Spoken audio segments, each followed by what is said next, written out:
গল্পটি শেষ পর্যন্ত শোনার অনুরোধ রইল, কারণ শেষটা তোমাদের মন ছুঁয়ে যাবে। চলো আর দেরি না করে শুরু করি। আজ থেকে কয়েক বছর আগের কথা। আমার নাম নিলয়। তখন আমার বয়স মাত্র ১৯। বাজিতে আমি, আমার মা নাফিজা আর দাদু দাদি থাকতাম। বাবা চাকরির জন্য অন্য শহরে থাকতেন। মাসি একবার করে আসতেন, কয়েকদিন থেকে আবার চলে যেতেন। মায়ের বয়স তখন ৩৭। দেখতে যেন কোনো সিনেমার নায়িকা।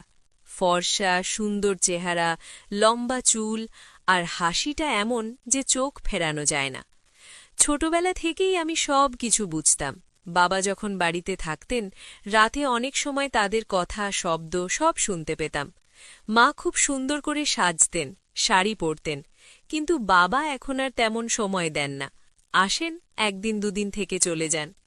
মায়ের মনে যে একটা অভাব জমছে সেটা আমি বুঝতে পারতাম, আর আমার মনের ভেতরেও একটা অদ্ভুত টান তৈরি হয়ে গিয়েছিল।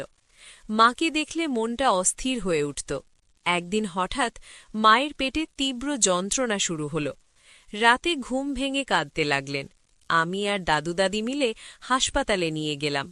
ডাক্তার বললেন একটা সিস্ট হয়েছে, অপারেশন করতে হবে। অপারেশনের পর ডাক্তার জানালেন মায়ের আর কোনোদিন সন্তান হবে না। বাবা দুঃখ পেলেন, কিন্তু মেনে নিলেন। অপারেশনের পর মা প্রায় ১ বছর বিছানায় কাটালেন। রেস্ট, ওষুধ, যত্ন। আমার মন থেকে সেই অদ্ভুত চিন্তাগুলো চলে গিয়েছিল। আমি কলেজে ভর্তি হলাম, বন্ধু বান্ধবী জুটল, জীবন নর্মাল হয়ে গেল। মা এখন পুরো অসুস্থ। বাড়ির গ্রাউন্ড ফ্লোরে নিজের রুমে থাকেন, আমি উপরের ফ্লোরে। মা এখন বেশিরভাগ সময় নাইটি পরে থাকেন। সহজ, আরামদায়ক। আমরা মা ছেলের মতোই কথা বলি, হাসি ঠাট্টা করি। কোনো খারাপ চিন্তা মাথায় আসে না। এক রাতে প্রায় মাঝরাত, ঘুম ভেঙে গেল পেচ্ছাপের জন্য। নিচে নামলাম। মায়ের রুমের দরজা দিয়ে আলো আসছে। ভাবলাম হয়তো শরীর খারাপ। দরজায় টোকা দিলাম, কোনো সাড়া নেই।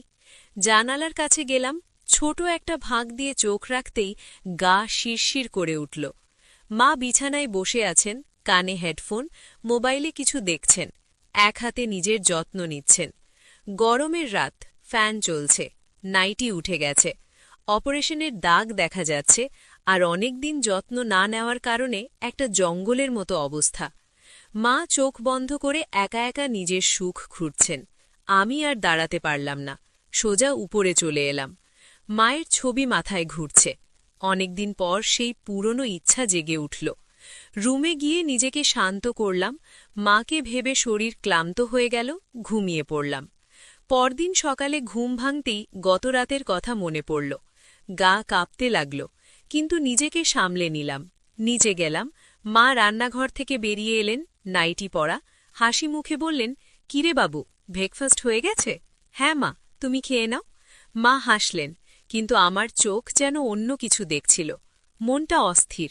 কলেজে গেলাম, কিন্তু মাথায় শুধু মা, কিভাবে কাছে যাওয়া যায়। ইন্টারনেটে অনেক গল্প পড়লাম। একটা আইডিয়া এলো। মায়ের ফোনে কিছু ভিডিও সার্চ করে নিলয়, যাতে মা দেখে বুঝতে পারে। বাড়ি ফিরে মায়ের ফোনটা চুপচাপ সার্চ করলাম, রেখে দিলাম যেখানে ছিল। সারা দিন অপেক্ষা, রাতে ঘুম এলো না। পরদিন সকালে মা আগে উঠে রেডি। আমাকে দেখে বললেন, কিরে, আজকে এত দেরি করে উঠলি? গতরাতে মাঝরাতে উঠেছিলি, আজকে সারা রাত ঘুমিয়েও দেরি।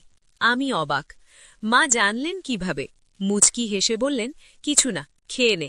আজ দাদু দাদি বাইরে গেছে, আমি তোর জন্য সুজির হালুয়া বানিয়েছি। খেতে বসলাম। মা পাশে বসলেন। আজ মাকে অন্যরকম লাগছে, খুব কাছে। খেতে খেতে মা বললেন, বাবু, আজ তোকে একটা কাজ করতে হবে। কি কাজ মা? অপারেশনের পর যে দাগ আছে, প্রতিদিন মলম লাগাতে হয়। দিদা লাগিয়ে দিত, আজ দিদা নেই, তুই লাগিয়ে দিবি। আমার হৃৎপিণ্ড লাফাতে লাগল, বিশ্বাস হচ্ছে না। বললাম, আচ্ছা মা, কখন? দুপুরে স্নান করে খেয়ে রুমে আয়, আমি ডেকে নেব। দুপুর হল, ফোন বাজল, মা ডাকছেন। রুমে গেলাম। দরজা খোলা। মা বিছানায় শুয়ে আছেন, নাইটি পরা।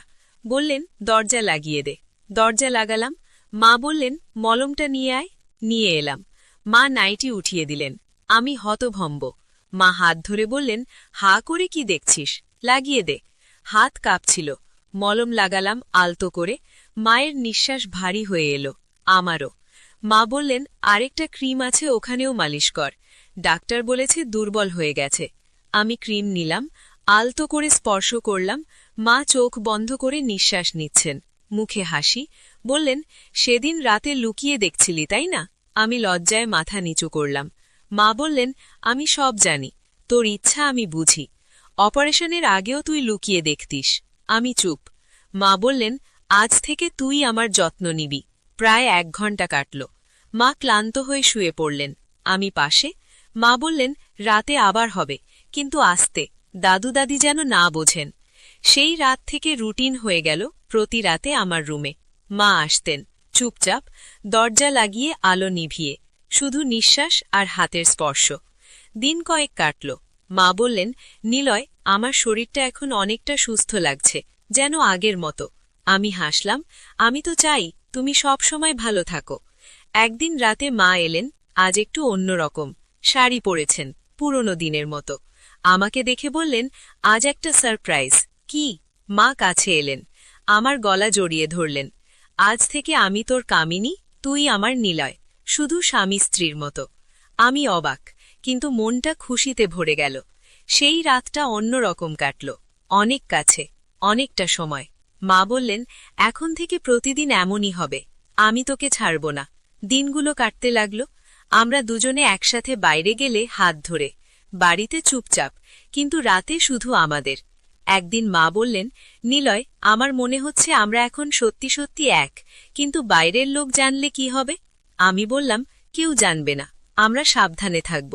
মা হাসলেন, তুই আমার সব। এভাবে মাস কয়েক কাটল, সম্পর্ক আরও গভীর হল। মা সুস্থ, আমি খুশি। কিন্তু একদিন বাবা ফোন করলেন, বললেন, আমি আসছি 2 দিন পর। মা চুপ করে গেলেন, আমার মুখ শুকিয়ে গেল। কি হবে এখন? বাবা এলে আমাদের এই গোপন সম্পর্ক কি টিকবে, নাকি সব শেষ? এখানেই আজকের পর্ব শেষ। যাই হোক বন্ধুরা, আমাদের আজকের ভিডিওটি এই পর্যন্ত। আপনাদের গল্পটি কেমন লাগলো কমেন্টে জানাতে ভুলবেন না। আর আপনারা কোন ধরনের ভিডিও দেখতে চান কমেন্টে জানিয়ে দিন। যদি আমাদের ভিডিওগুলি ভালো লাগে তাহলে লাইক, কমেন্ট এবং শেয়ার করুন। আর সবার আগে ভিডিও পেতে আমাদের মিষ্টি ভয়েস চ্যানেলটাকে সাবস্ক্রাইব করুন এবং পাশে আসা বেল আইকনটি অল করে দিন।